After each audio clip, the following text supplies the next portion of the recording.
Oi pessoal, tudo bem? Vamos para mais uma aula hoje sobre a população brasileira.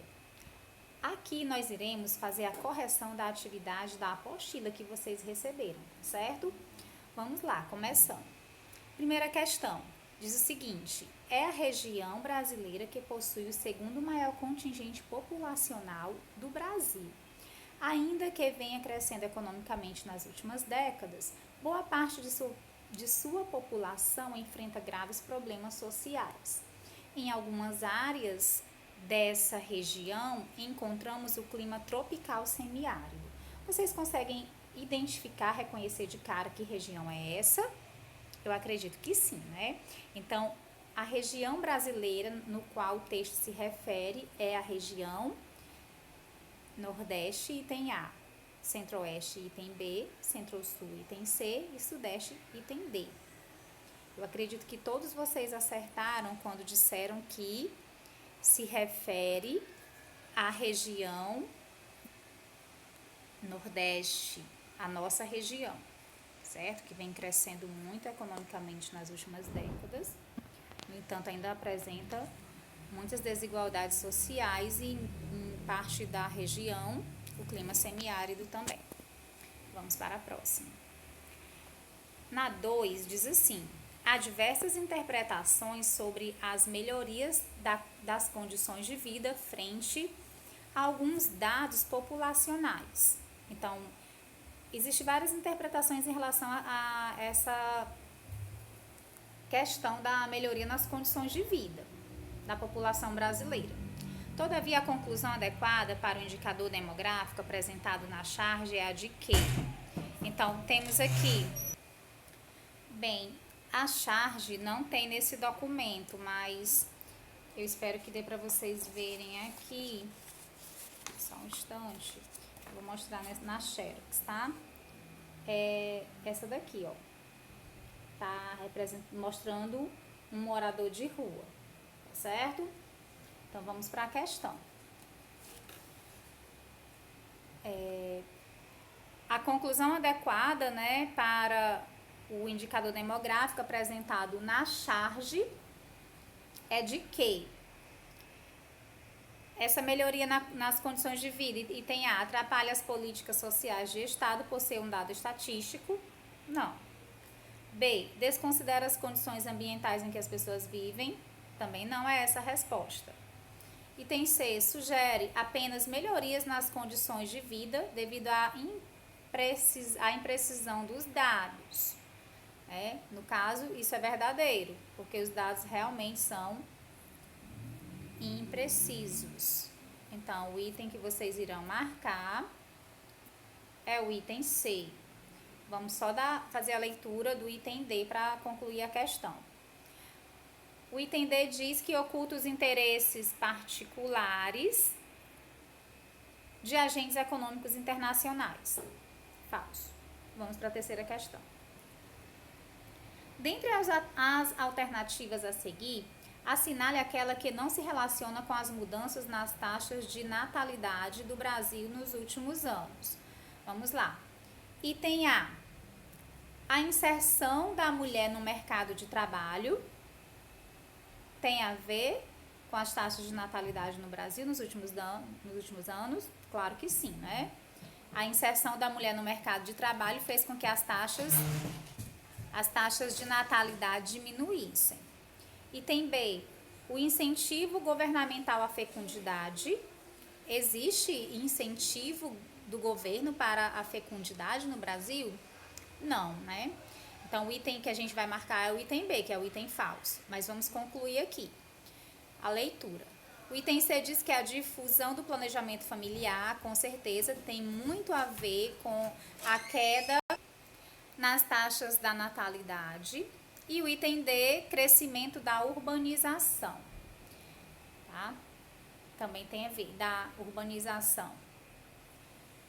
Vamos marcar o item falso, que é o item B.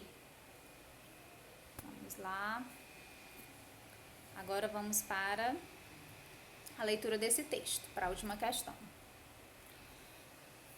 Vamos lá. Será, é claro, um Brasil diferente, isso o Brasil em 2020, sob vários aspectos. A maior parte deles imprevisível.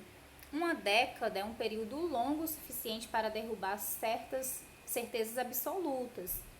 Ninguém prediz uma Revolução Francesa, uma queda do Muro de Berlim ou um ataque às Torres Gêmeas de Nova York. Mas é também um período de maturação dos grandes fenômenos incipientes. 10 anos antes da popularização da internet, já era possível imaginar como ela mudaria o mundo. Da mesma forma, fenômenos detectáveis hoje terão seus efeitos mais fortes a partir de 2020. Isso foi escrito em 2009, tá? David Cohen, revista Época, 25/5/2009. Naquela época, talvez não se imaginasse uma pandemia, né? Em 2019, 2020, estamos vivendo. Ou já se imaginasse, não sei. Vamos lá. Éramos 6, seremos 3. A fecundidade brasileira, deixa eu puxar para cá. A fecundidade brasileira despencou em total de filhos por mulher. Na década de 60, a brasileira tinha em média 6 filhos. Em 1980, passou para 4. Em 2000, eram 2 filhos. 2020, uma média, né, de 1,5. Ou seja, a gente observa que gradativamente as mulheres estão tendo menos filhos no Brasil. Certo? Ou seja, a fecundidade vem diminuindo. Vamos para a questão.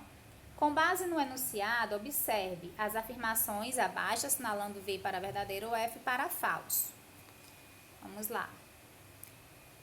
A diminuição da fecundidade no Brasil deve-se às transformações econômicas e sociais que se acentuaram na primeira metade do século XX, devido à intensa necessidade de mão de obra no campo, inclusive de mulheres.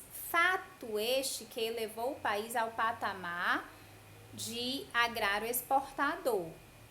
E aí, pessoal, será que a taxa de fecundidade da mulher brasileira diminuiu quando as mulheres moravam? A maior parte da população brasileira vivia no campo e trabalhava no campo? É falsa, né? Porque veio cair a partir do momento que a população brasileira passou a ter a sua maior parte centralizada nas cidades. Trabalho nas cidades, uso de contraceptivos, tá? Isso tudo, o planejamento familiar veio fazer com que essa taxa de fecundidade diminuísse, não o trabalho no campo. Pelo contrário, na época que a maior parte da população vivia no campo, as famílias eram bem maiores, até porque as famílias precisavam de ter muitos filhos para ajudar no trabalho rural. Então, é falso. Vamos marcar aqui. F. Próximo. Devido à mudança do papel social da mulher no século XX, ela deixa de viver exclusivamente no núcleo familiar, ingressando no mercado de trabalho e passando a ter acesso ao planejamento familiar e a métodos contraceptivos. Esses aspectos conjugados explicam a diminuição vertiginosa das taxas de fecundidade no Brasil. Acabei de falar, né, sobre isso. Verdadeiro.